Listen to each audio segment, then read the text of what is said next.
கர்த்தருடைய பரிசுத்த நாமத்திற்கு ஸ்தோத்திரம் உண்டாவதாக.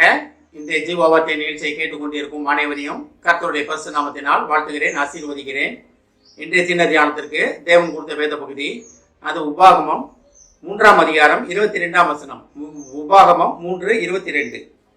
அவர்களுக்கு பயப்படுவீர்களாக, உங்கள் தேவனாகிய கர்த்தர் தாமே உங்களுக்கு யுத்தம் பண்ணுவார் என்று சொன்னேன்.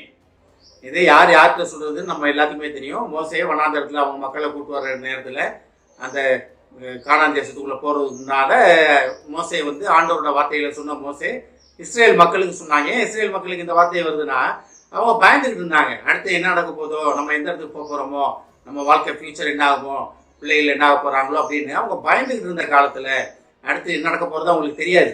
ஆனாலும் ஆண்டவர் வழி நடத்தி கொண்டு இருக்கிறார், அது அவங்களுக்கு தெரியும். ஆனாலும் என்ன நடக்க போறதுன்னு தெரியாம அவங்க திகைச்சு போய் நின்ற நேரத்துல மோசே தேவனோட திட்டங்களை அவர்களுக்கு விவரித்து சொன்ன காரியம் இந்த உபாகமத்தில் பார்க்குறோம். அந்த சட்ட திட்டங்கள் என்னென்ன செய்யணும், செய்யக்கூடாது அப்படின்னு சகல காரியங்களும் சொன்ன மோசே இதை சொல்றாரு, நீ அவர்களுக்கு பயப்படுவீர்களாக.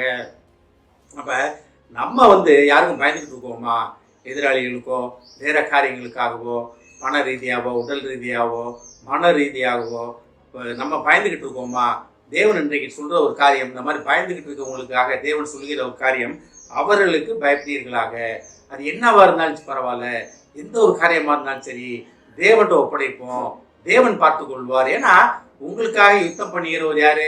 கர்த்தர் ஒருவரே. நம்மளால யுத்தத்துல ஜெயிக்க முடியாது. நம்ம சுய யுத்தத்துல எவ்வளவு ஜெயிக்கலாம்னா ஓரளவுக்கு நம்மளால முடியும், அவ்வளவுதான்.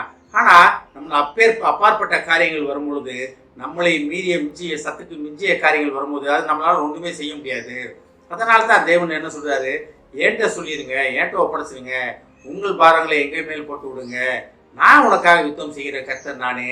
அதான் யோசுவாவை தான் சொன்னார், இன்றைய தினம் நீங்க பரிசுத்தப்படுத்திக் கொள்ளுங்கள், நாளைய தினம் உங்கள் மத்தியிலே கர்த்தர் செய்யும் அற்புதங்களை பாருங்கள், அதிசயங்களை பாருங்கள் அப்படின்னாரு. ஏன்னா தேவன் ஒருவரால் மட்டுமே யுத்தத்தில் வல்லவர். அவர் ஒருவர் தான் ஜெயிக்க முடியும். நம்மள குதிரைகளை நம்புவது விருதா, நாங்கள் கர்த்தரை நம்புகிறோம் அப்படின்னு சங்கீதத்தில் படிக்கிறோம். நம்ம யுத்த நாளுக்காக குதிரை ஆயத்தப்படுத்தப்படும், ஆனால் ஜெயமோ கர்த்தரால் வரும். அப்ப நம்ம ஆயத்தமா இருக்க வேண்டும். யாருக்கிட்ட ஆயத்தமா இருக்க வேண்டும்? கர்த்தரை நோக்கி ஆயத்தமாக இருக்க வேண்டும். ஏன்னா நமக்காக யுத்தம் பண்ணுகிற கர்த்தர்கிட்ட நம்ம ஒப்படைச்சிட்டோம்னா நம்ம எதுக்கும் பயப்பட தேவையில்லை. அது என்ன காரியமா இருந்தாலும் பரவாயில்ல. ஆனால் தான் மோசேட்ட பயந்து கொண்டிருந்த அந்த வனாந்தரத்துல அந்த மக்கள்கிட்ட மோசே சொல்லும் போது ரொம்ப அழகா சொல்றாரு, அவர்களுக்கு பயப்படுவீர்களாக. அடுத்து பாருங்க, உங்கள் தேவனாகிய கர்த்தர் தாமே உங்களுக்காக யுத்தம் பண்ணுவார் என்று சொன்னான். அப்ப அன்றைய தினம் மோசே சொன்ன அதே வார்த்தை இன்றைய தினம் நமக்கும் இதை கேட்டுக்கொண்டிருக்கும் தேவ பிள்ளைகளே உங்களுக்கும் அதே வார்த்தை வருகிறது. கர்த்தர் உங்களுக்காக யுத்தம் பண்ணுகிறவர். உங்க யுத்தம் கர்த்தருடையது. என்னைக்கு நம்ம யுத்தம் கர்த்தருடையது அப்படின்னு நம்மளோட காரியங்களை கர்த்தரோட பாதத்தில் ஒப்படைக்கும் போது கர்த்தர் யுத்தம் பண்ணி நமக்கு ஜெயம் தர வல்லவராக இருக்கிறார். நம்ம யுத்தம் பண்ண வேண்டாம், நம்ம ஒண்ணுமே செய்ய வேண்டாம், எதுவுமே பண்ண வேண்டாம். நம்ம கிதியோன் காரியம் தெரியும். கிதியோன் பயந்துகிட்டு இருந்தாரு. 300 பேர் மட்டும் போதும்னு ஆண்டவர் அனுப்புனாரு. ஏன்னா திரளான மக்கள் போனாங்கன்னா இது நாங்க ஜெயிச்சது எங்களால, எங்களோட கைப்பலத்தால நம்ம சொல்லிடுவாங்கன்றதுக்காக தான் வெறும் 300 பேர் போனாங்க. அது எப்படி போனாங்க? மண்பானையும் தீவட்டியும். யுத்தத்துக்கு போற ஆயுதம் அது மண்பானையும் தீவட்டியும். அப்ப யுத்தம் கர்த்தருடையது. நம்ம அறிவுக்கு அதெல்லாம் எட்டவே எட்டாது. ஏன்னா தேவ அறிவு வேற, நம்மளோட மனித அறிவு வேற.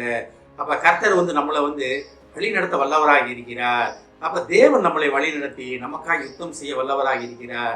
நம்ம செய்ய வேண்டிய ஒரே ஒரு காரியம், கர்த்தர் இடத்தில் காரியங்களை ஒப்படைத்து விட்டு நம்ம நிம்மதியா ரெஸ்ட் எடுக்க வேண்டியதுதான். தேவ சமூகத்துல அமர்ந்திருந்து நம்ம பொறுமையுடன் காத்திருக்கும் பொழுது தேவன் நமக்காக யுத்தம் செய்ய வல்லவர். ஆமென். ஜெபிப்போம். எங்களை அதிகமான அன்பின் பரலோக பிதாவே, கர்த்தாவே, நாங்கள் எதற்கும் பயப்பட வேண்டாம் என்று நீ சொன்ன மகா கிருபைக்காக நன்றி ஆண்டவரே. ஏனென்றால் யுத்தம் உம்முடையது என்பதை அறிந்து கொண்டோம் ஆண்டவரே. நாங்கள் எங்கள் காரியங்களை அனைத்தையும் உம்மிடத்தில் ஒப்படைக்க எங்களை தயார்படுத்தும் அப்பா. அதிலே நிலைத்திருக்க எங்களை வழி நடத்தும் அப்பா. இதை கேட்டுக்கொண்டு ஒவ்வொருவரையும் ஆசீர்வதிக்கிறோம் அப்பா. ஒவ்வொரு குடும்பத்தையும் ஆசீர்வதிக்கிறோம் ஆண்டவரே. ஜெயம் கர்த்தரால் வரும் என்பதை புரிந்து கொண்டு அந்த குடும்பத்தில் உள்ள ஒவ்வொருவரும் தகப்பனே அவங்கள் காரியங்களை உம்மிடத்தில் ஒப்படைக்க உதவி செய்ய மாட்டவரே. இயேசுவின் மூலமாய் கேட்கிறேன் நல்ல பிதாவே. ஆமென். கர்த்தர் உங்களை ஆசீர்வதிப்பாராக.